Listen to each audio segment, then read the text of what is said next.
ဒီမြမရိုးရာအလှတရားလေးကိုလွမ်းနေသူတွေအတွက်ပါငင်းချမ်းတဲ့ရွာလေးရဲ့တရက်တာကိုအတူခံစားကြည့်ရအောင်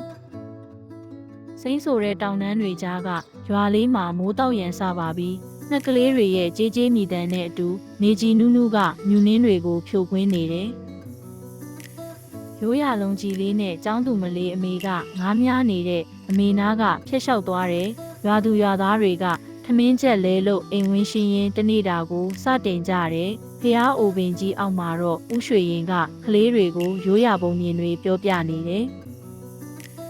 ညနေရောက်တော့ကလေးတွေကဝါလုံးဘော်လုံးလေးတွေနဲ့စော်ကစားနေကြပြီးမီးဖိုတွေကမီးရောင်ကနှွေးထွေးနေပြီးမြေအိုးတွေကထမင်းရင်းနှန်းကငွေးကြိုင်နေတယ်နေဝင်စည်းစာမှာရွာလေးတစ်ခုလုံးကိုမောင်းသူမဲ့လေရင်နဲ့မြင်ရတဲ့မြင်ကွင်းကအေးချမ်းလိုက်တာတောင်တန်းတွေပေါ်မှာတိမ်တွေကလူးလွတ်နေပြီးဒါဟာကိုယ့်အိမ်မှာပဲဆိုတဲ့စာတန်းလေးနဲ့အဆုံးသတ်ထားတဲ့ဒီရိုးရာအလှတရားတွေမပြောက်ပြတ်အောင်အတူထိမ့်သိမ်းကြပါစို့